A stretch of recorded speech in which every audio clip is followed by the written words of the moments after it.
你想不想知道在平行世界的哈维尔是怎么在公众场所拍出一些无人出现的视频的吗？道生今天就带你们去破解一下。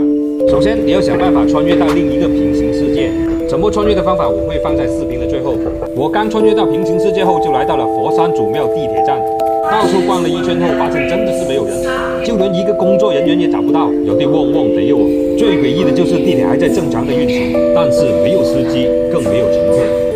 我就利用这次穿越的机会，将站里面的几个灯箱换上了穿越到平行世界的方法。就在广东佛山地铁祖庙站中间最显眼的这3个灯箱，我不知道这3个灯箱你们能不能看得到。如果看得到的话，可以尝试来这里仔细研究一下。万一你破解得出这3个灯箱的答案，你是可以联系上平行世界的另一个大雄。祝你好運，特別鳴謝播放指頭。